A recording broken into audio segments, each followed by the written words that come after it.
What's up? This is Brett Snodgrass with the Iron Deep Podcast. Today, I interview Justin Janowski with Faith to Influence, and he talks about helping hundreds or even thousands of coaches build the dream of their business from the ground up. Let's go.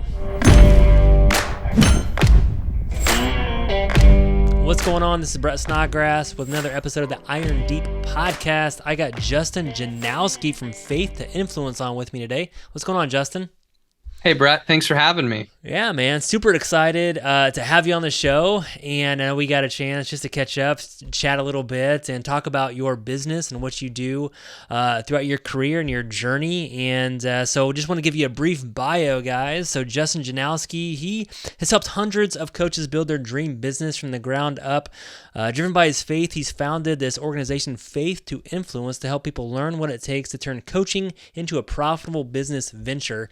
So I think that's the conversation we've been having. You help coaches, you help mastermind people that run masterminds, and really, but you help sales too, right? You know how to sell, but you do it in a way with integrity, with a kingdom mindset. So, Justin, why don't you just tell us a little bit about you and your story, and who is Justin Janowski?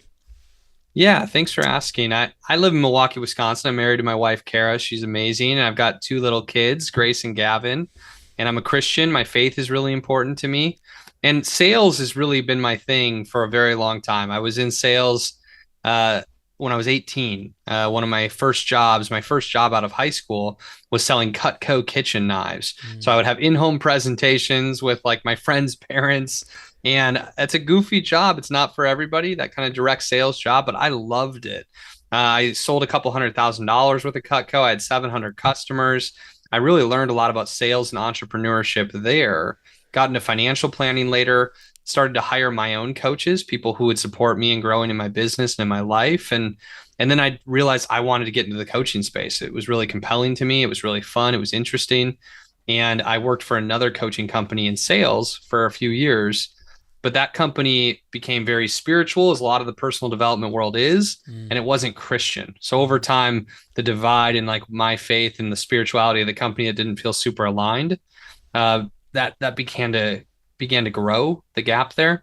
And I decided I wanted to have my own coaching business that brought Jesus into it. It was faith-based, and it started out as a men's group, Faith to Influence, in 2019, and then I had a lot of success out of the gate, and we collected over $250,000 in revenue my first year. And some of the Christian entrepreneurial men that were in my original group wanted to start coaching businesses. And as I coached them and helped them design their business models, price their programs, and start to sell them, I realized that was really hard stuff for most new entrepreneurs. The designing, the pricing, the selling, money in general for a lot of Christian people can be challenging. And those things felt easy and natural to me. And so I wanted to narrow in and work specifically with Christian coaches, now men and women, to help them building those businesses. And along the way, I've had people hire me to do sales directly for them as like a virtual sales rep, or bring a virtual team to their live events or conferences, or on a retainer basis. So we do some of that for some bigger names in the industry as well, doing 7 figures plus in business. So ultimately, if I narrow it down, it comes down to sales being my history and something that I love and think is really fun that most people think isn't so much fun. Yeah, no, that's amazing. So you started this organization, Faith to Influence, worked with this other organization, which is, there's a gap there, right? I mean, a lot of the new age spiritual principles, which a lot of them sound great, but obviously they're not going down the biblical path of Christ. And obviously that's where Iron Deep's been born too. So you started coaching other coaches, coaching sales. I want to ask you, I mean, the coaching in general, I'd say just in business or in life, personal coaches or life coaching has become pretty big. I mean, probably just a decade ago, it wasn't around as much as what it is today. Business coaches, yes, I'd say, especially personal life coaches, sales coaches, maybe not as much. But what would you attribute to like the gap in the coaching industry? Like, what do you tell people that maybe is a little bit different than some of the other coaching programs out there? Obviously, you've worked with one. So how is Faith to Influence just a little bit different? Well, Faith to Influence is a little bit different because it brings the faith element into the business side of the marketplace. What's interesting is our content around sales, business design, pricing, money mindset, things like that. It's just as effective for non-Christians as it is for Christians, as long as somebody wants to do things in a really high integrity way. But we make it Christian specific, one, because that's my value system. It means I get to surround myself with like people I can pray with. I can be totally forward in like all the strategies of my business, which include prayer and bringing God into it and inviting him into the space and recognizing as a coach that maybe I know a few things, but I don't have all the answers and God does. And so I like being able to incorporate him into my business, involve him, and create a space that feels safe for people who maybe because of their Christian background share some similar problems or challenges around money, around sales. I know a lot of coaches in the marketplace market in a way that doesn't feel super honest, or they sell in a way that doesn't feel super transparent and honest. And so everything that I'm teaching and doing myself, I want to run through that kind of lens of, is this totally honest? Is this totally transparent? Would God be proud of the work that I'm doing? And so that's important to me, but it's not a ministry. It's not a volunteer nonprofit kind of venture. This is a business. This is my career. This is how I provide for my family. This is how I increase my tithes to the church. And I want to be really successful in my business. And so I'm not shying away from that. I want to be strategic and thoughtful and smart and be a good, strong business person while also being highly thoughtful, honest, integrity filled, and transparent in the marketplace. And so I think oftentimes you find that people are showing up and have a lot of success in business and maybe they're not doing things the right way, or people are super humble and super honest, but they really struggle in business in part because of that and some old stories they have. And so we're trying to bridge the gap and change what people feel about sales and help them find a way to do it that feels good and honest, but it's also highly successful. No, that's awesome, man. My question is, you started Faith to Influence. You brought some guys together, some business guys, obviously, it sounds like, and they were interested in coaching. And you also said that they had a hard time selling their program or their service.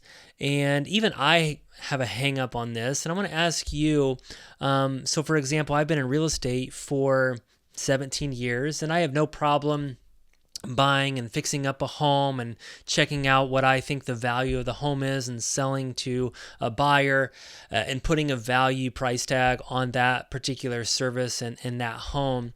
But sometimes we get a hang up when we sell our own services in our coaching services, and we minimize the value of that. And is that what you're helping guys? And I want to ask the question is, why do you think it's hard? Because these guys maybe do business and they sell a product and they're no problem making money on it, but when it comes to selling their own coaching or their own self or their service, they have a hard time charging a certain amount of money. I'm even speaking to myself in this. Yeah, well, there's a certain part of it that just says when we sell a product, that's separate from us. And if somebody says yes or no to the product, we can walk away and still feel okay about ourselves. If we're selling what feels like ourselves, it feels a lot more personal, which makes it feel a lot more dangerous, makes it feel a lot more vulnerable for us to sell ourselves. Because some people, if they try to sell themselves and the other person thinks, oh, you're not worth that much, or no, I'm not interested in this, or what says that you can charge that price, or how are you qualified to do that job or provide that service, then we might take that as a personal rejection. So that's part of it, but it really comes down to what I would call the internal art of influence, which is what's happening in our own heads and our own hearts. And that's really what's affecting the result there, or our capacity to make high ticket sales in our own coaching programs or our own services where we're selling ourselves. And there's three parts to it, but I'll narrow in on two for this, which is our identity, who we believe ourselves to be. This greatly affects our capacity to sell ourselves and sell our coaching services. If we believe that we are a great coach, if we believe that we're a great leader, a great salesperson, if we believe that what we have to offer is worth a lot more than we're charging for it, and that we are enough, then we're more likely to feel comfortable making sales. If we have a certain confidence and belief in ourselves, then we're not going to be shaken by somebody saying it's not for me right now. And that's an important piece. And for people who are struggling with their internal self-talk or their own identity, recommendations would be prayer, bring it to God, obviously, but then also to like write and speak life into your identity. You might have old stories that you were given from your parents or from other people in your lives that are disempowering. We might need to write the empowering story. Like, I am a great coach. You can write I am statements. I am a great coach. I am a great leader. I am valuable. I am wise. I am generous. I am giving. I am worth it. I am good enough. Those kinds of stories we might need to repeat to ourselves to change the soundtrack, as John Acuff would say, that's running around in our head. But the third thing that we can do is surround ourselves with people who speak life into our vision, who encourage us, who believe in us, who help us see ourselves as better than we yet realize we are. And so a strong identity makes it really easy for us to step in and sell. But there's other blocks as well, and they show up in the form of stories. And which is the third piece, the internal art of influence, is what are the stories that we're telling ourselves, not just about ourselves, but about everything else. And so some of us have old stories about money, like money is the root of all evil. Mm-hmm. And the Bible doesn't say that. The Bible says the love of money is the root of all evil. In other words, making it an idol, making it the most important thing, putting it above the things that matter more, like people and God and health and all those things. If we make money number one, we make it an idol, then that's a problem. But money in itself is not evil. But some of us have this old story that money's bad, or making money's bad, or people who make a lot of money are jerks. They're not nice. Like, I don't want to be like that. Or my dad said, be grateful for what you have, over and over. Mm-hmm. And so I feel a little bit guilty wanting more than what I have. And so whatever this old story might be about money, we might need to check that story, and we may need to rewrite the story. And a simple way to do it is to write the story on a piece of paper, cross it out, and write a true, more empowering story underneath if the old story is not serving us. My empowered story about money is the more I earn, the more I can give. My wife and I have always given 10 to 20% of what we earn. If you're giving a percentage of what you earn, and if you're not yet, start giving 1%, go to 3, go to 5. But if you're giving a percentage of what you earn, the more you earn, the more you're going to give to your church and to charities and to people in need. And so that can remove some resistance around earning more. And for some people, the stories aren't about money, they're about sales. And they think that salespeople are manipulative. Salespeople are bad. Salespeople are greedy, or sales is taking something from someone else. And if we've got stories like that, we're going to have a really hard time stepping into a sales call, because we don't want to be pushy or manipulative or greedy or take something from somebody else. But I believe sales, when done right, is simply making it as easy as possible for the right people to say yes. Sales, when done right, is helping people get more of what they want or become more of who God created them to become. Sales, when done right, is coaching with an invitation at the end of it. Mm-hmm. Sales, when done right, can feel like leadership or coaching or love even. Mm-hmm. And so those old stories become blocks. If we've got bad stories about sales, bad stories about money, bad stories about ourselves, we're going to have a really hard time. If we can get the stories right and heal here and here ourselves first, then we're going to remove resistance, be able to have honest and valuable and powerful conversations with other people, and make it easy for the right people to feel comfortable moving forward. And also, one final piece on this, and I'll let you respond, Brett, is if we love and respect somebody, whether they buy or not, they'll love and respect us, whether they buy or not. Mm.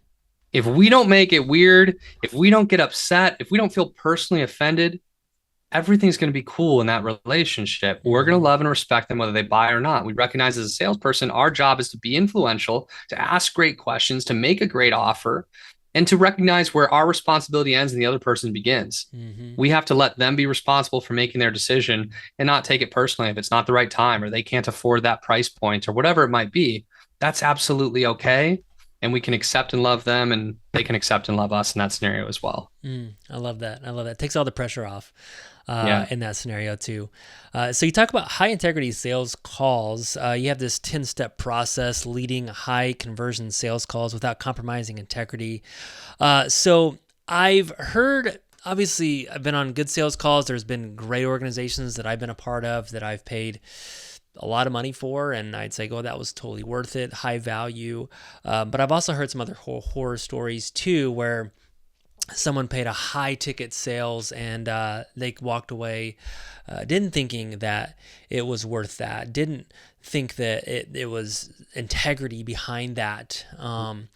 Can you give us maybe a story or something that you help people with when it comes to just this high integrity sales calls? Have you ever been on the other end of it too, Mm, where you've seen or heard without integrity? yeah. Talk to us about that. Yeah, absolutely. And man, there's so many directions I could go in responding to this. One is to say, let's make sure that we're designing a program that feels really good for us to deliver on. Mm, Like, if you're a coach or an entrepreneur and you're running some kind of coaching program, you're the only person who's going to be in that program forever. Everyone else is going to come and go. So the right. program design must be one in which you love it. You love providing the service and the value. You and I were talking, Brett, you love live events.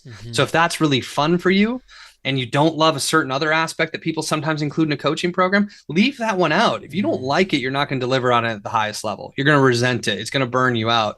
Let's design programs that are fun for us, especially when we are really successful and when we are winning and we are able to raise our price, that the program is still really fun for us to provide on. Let's under promise and over deliver mm, so that people feel like they got everything that they were told they were going to get and more from the program, rather than over promising, making things too hard for ourselves, and then having the risk of under delivering. And to that point, let's be really honest in our marketing and our pricing. To me, something that kind of bugs me, and by the way, I know listeners, some of them are doing this, and that's okay. I love you. I understand we're all on our own journey, on our own timeline.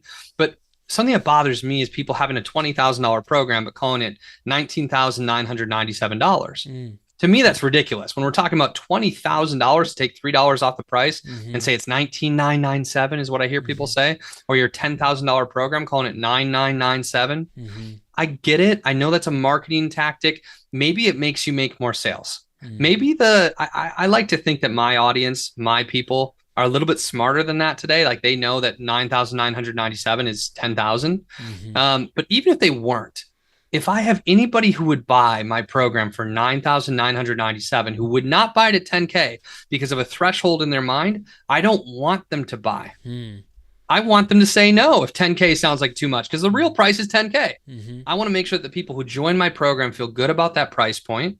It's very transparent, it's very honest. There's no tricky marketing tactics to get them in. There's no false urgency.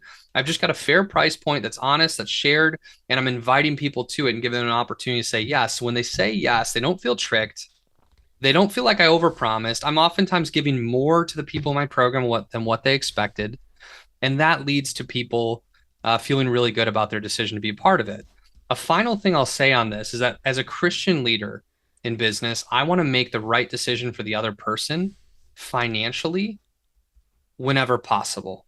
Like I want to be generous. I want to be loving. You know, the Bible, at some point, Jesus talks in the Bible about like not expecting like your debts to be repaid by hmm. people Yeah. who owe you something, or if somebody takes your hat, give them your shirt too. You know, Right. there's Hmm. there's stories like that in the Bible. And so for me, if I've got somebody in a program, and let's say it was $1,000 a month, and they make three payments, and they can't make the fourth payment, I'm not signing some blood contract with them and coming after them for that money. If they can't make the fourth payment, I'm going to have a conversation. I'm going to investigate. I'm going to see if we can find a solution. And Hmm. I might even say, like, hey, why don't this month's on me?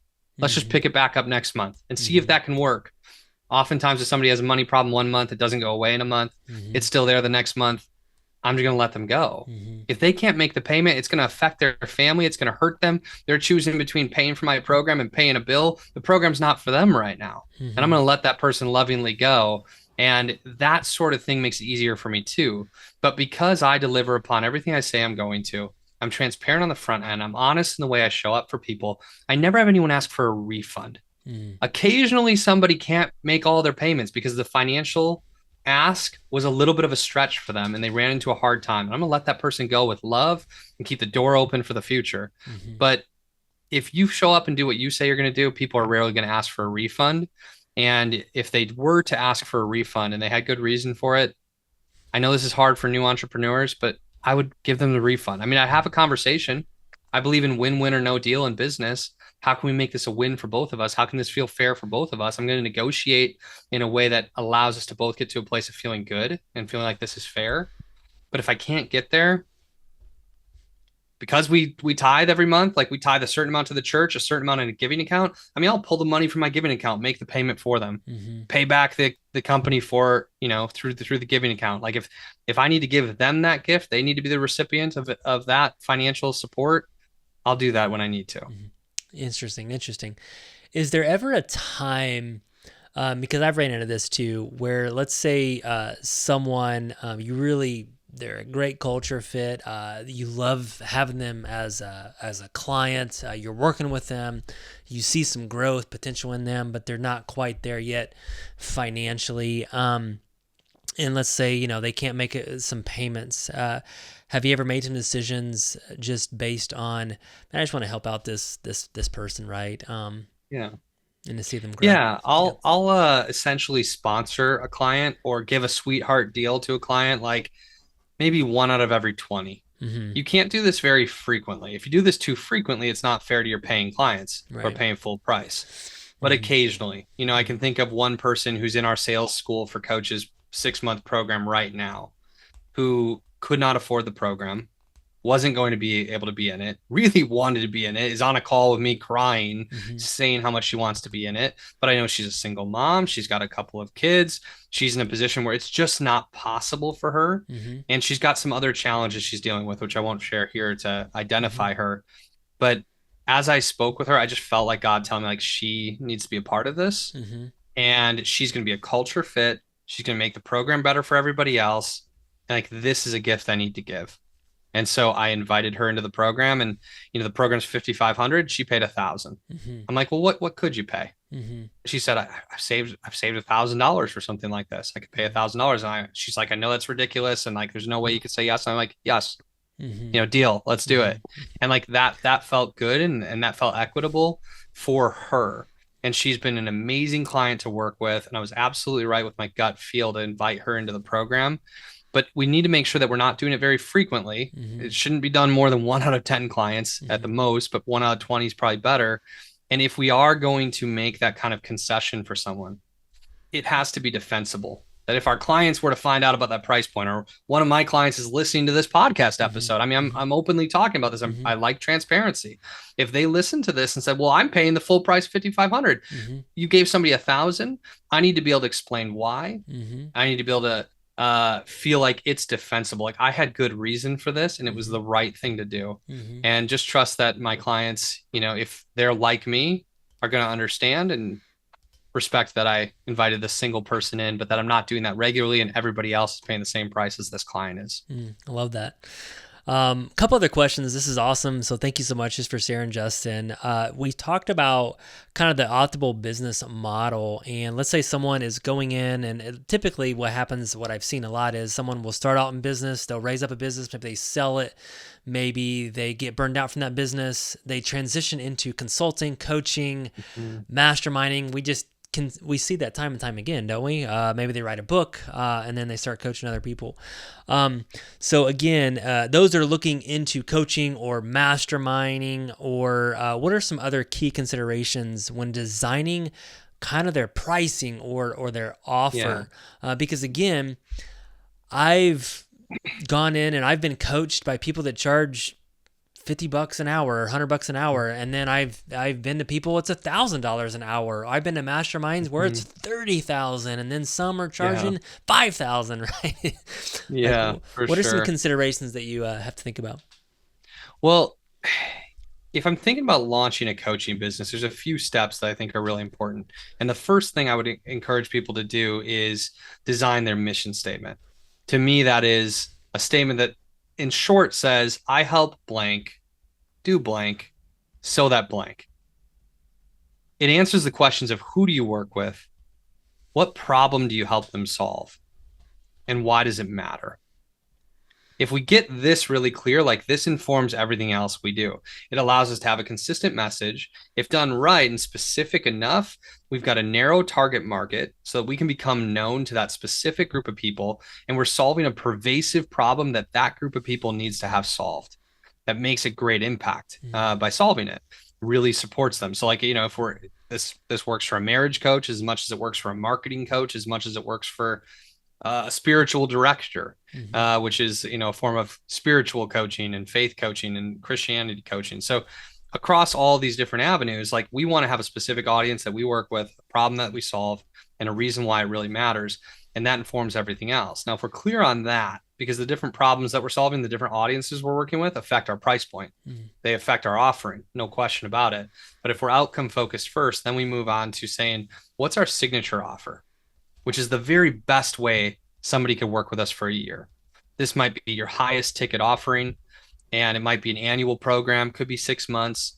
But like if you were going to go all in with a client to help them solve this problem in a way that would be fun for you and incredibly valuable for them, what's that design look like? Mm-hmm. And we want to start to look at all the different categories that people sometimes include in a coaching business, in a mastermind, in a signature offer, which include things like one-on-one coaching, group coaching calls, live events, immersive experiences, workshops. And there's a number of different things you could do, digital courses. We could go on and on. But we want to look at each of these categories. This is something I walk my clients through, one category after the next, after the next, after the next, and ask ourselves the question, does this sound fun for me or heavy? Mm-hmm. So if one-on-one coaching, I told you before, one-on-one coaching can be a little heavy for me. I don't offer a ton of that to everybody. Mm-hmm. If I'm going to offer it, it's at a lower frequency, Mm-hmm. or it's to a select few number of clients because it can feel heavy. I need to protect myself. Mm-hmm. For some people, running a live event would feel really heavy. You don't have to do that just because other people do it. Don't do it if it's too heavy for you, if it's not fun, if it's not sustainable. But for you, live events, super fun, light, Mm-hmm. interesting. Mm-hmm. That should definitely be in your program then. For other people, I know people who love one-on-one coaching. That lights them up. That should absolutely be a part of their program then, even though with some people it shouldn't. And if we figure out what's fun for us, what's compelling, and we design the program based on that, then we want to ask the question of frequency. How often do we want to offer the one-on-one coaching? Is it once a month? Is it every other week during the program? Something else? How often do we want to include live events? Is it once a year, twice a year, 3 times a year? How often do we want to include group calls? Once a week, every other week, once a month? And we start to like design this program so we know they get, let's say in an annual program, this program is going to get 12 one-on-one coaching calls. It's going to include 26 group calls, one every other week, and it's going to include 2 live events. Well, then the next question is say, what are each of these things worth? Mm-hmm. And actually have a program that, like, again, it's defensible, the price point, in the same way that other things are defensible. Like somebody said, well, why does it cost this? It's because of this, this, this, and this. Mm-hmm. The question becomes, how much is your one-on-one coaching call worth? And you kind of hit on something, which is that in the marketplace, there's a wide range of price points. Mm-hmm. Most newer coaches are going to value their one-on-one coaching calls between 200 and 1,000 Mm-hmm. per call.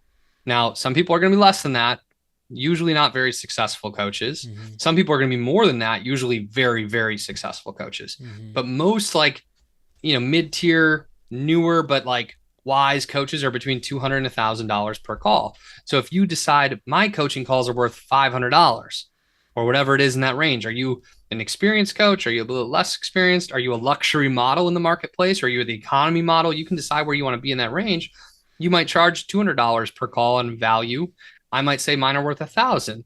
That's fine, but you know what the marketplace is charging generally, and you've placed yourself in the appropriate, spot for a starting place for yourself. Yeah. So if your calls are worth $500 each and you offered 12 in the program, that's $6,000 worth of value. Mm-hmm. How much are the group calls worth? How much is the live event worth? Live events might be worth between $500 and $10,000 per event. Depends on the way you want to run it, who you're running it for, and what problem you're solving. But if your live events, you're running 3 of them, they're worth $3,000 each. That's $9,000 worth of value. They're worth $7,000 each. That's $21,000 worth of value. Different program prices, but inside of a range that the marketplace says, like, this is kind of the value of what people are charging for these things. So we create a value stack. I know I'm talking a lot. I'll be done in just a minute. But we create this value stack and we say the program's worth this much. And you could just charge that number. Oftentimes, though, people will discount that number because you're buying at Costco. You're buying in bulk. You're not just getting one coaching call or one event or one group call. You're buying a whole year worth of these things. And so maybe we discount that somewhere between 20 and 50% of that number if we'd like to, and say this total program's worth 20,000, but we're selling it for 15K. And then you might decide, are you willing to take payments or not? If you're willing to take payments, you might offer a discount to pay in full. So you incentivize paid in full, which usually helps you have a more committed client and better cash flow. It's a Mm-hmm. win for everybody. If they split it up, they usually pay a little bit more. And so there's a lot more to it, but those are the things that I'm thinking about. What's my mission statement? What's the best way people can work with me? What's it worth piece by piece? What's the total value, the total price? And then you could consider drop down offers like just one-on-one coaching, or you could buy just the group aspects of the program at a lower price and not get the one-on-one, which is less scalable and things like that. So Mm-hmm. you can adjust from there, but that's a starting place. That's awesome. Um, do you see this happen a lot where maybe you start somewhere like new coaches, for example, maybe they start and as they grow and they get more experience, more value, then their prices increase along the way. Do you see that Well, happen or? if they have great mentorship, Okay. what I see happen most often Okay, is maybe not. coaches design a very low price. It's especially Christian coaches. They just want to help people. You know, Mm-hmm. they're not in it for the money. Their heart is there to serve and love and provide and impact people, Mm-hmm. which is great. But if it is a real business and it needs to provide for your family, the more successful your business is, the more you can give, the Mm-hmm. more fun this can be for you to run. The Mm-hmm. first need of any business is to remain in business. Mm-hmm. So we need to make enough money to be thriving in our business and keep the doors open. So most Christian coaches, though, I think start their program off way too low of a price and they remain at way too low of a price forever. Mm-hmm. With good mentorship, if you were offering a program at $300 a month, that was very clearly $1,000 a month Mm-hmm. program. I might say, okay, if like you just are like, oh man, I couldn't possibly say that out loud, or maybe it's a $3,000 a month program is what it should cost. And you're like, oh man, I just couldn't say that $3,000 out loud. I'm saying 300 out loud right now.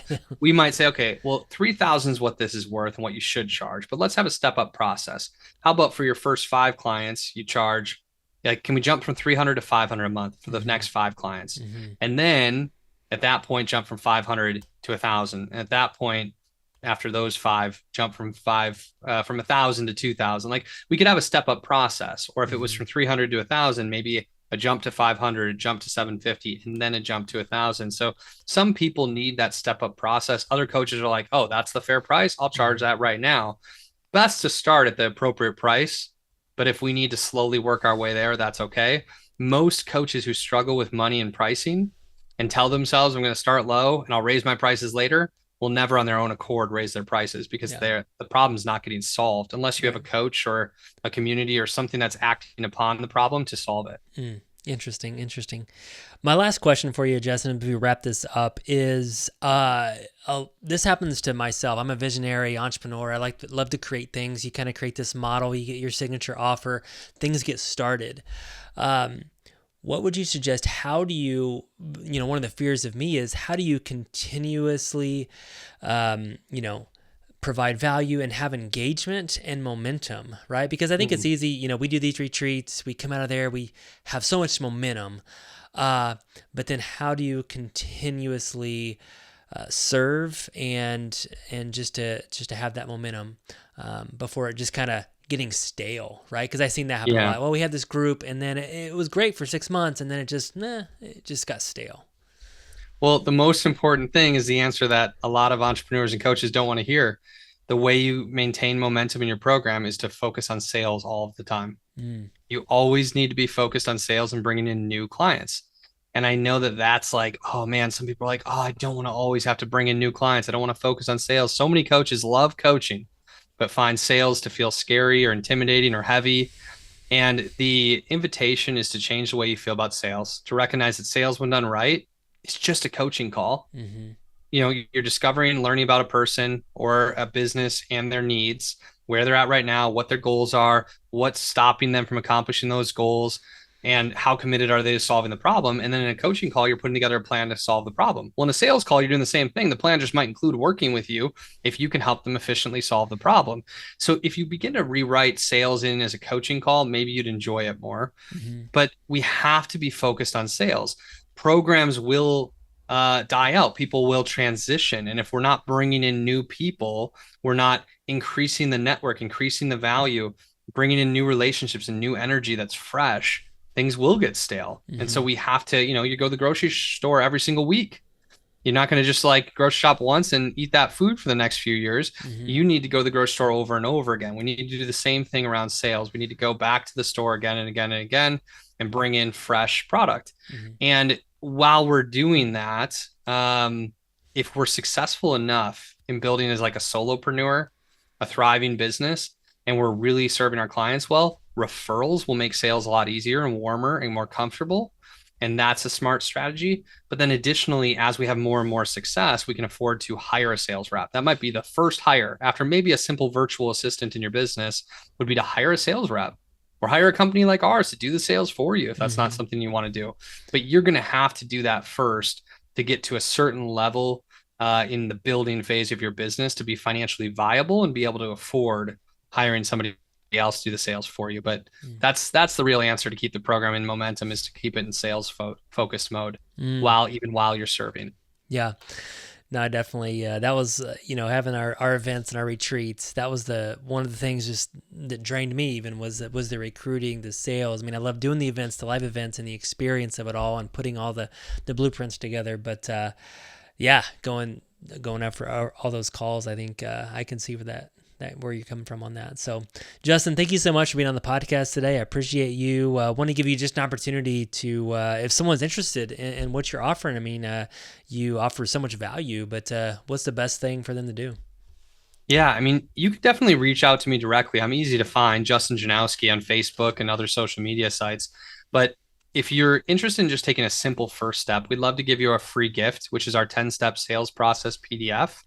And you can get that at www.goodsalespdf.com. Goodsalespdf.com. That's going to give you some of our sales content for free, get you on our email list where you can find out about our podcast and other things that we're doing. And if you want to jump directly to the podcast, it would be sales strategies for Christian coaches. That can be a helpful place to start too. Awesome. We're going to put that in our show notes on our website too, in the blog to this particular podcast on irondeep.com. We'll also put it on our YouTube channel in the show notes. So check that out. And thank you so much. This is a wrap on the Iron Deep podcast with Justin Janowski. Thanks, Justin. Appreciate you, buddy. Thanks, Brett. This was fun.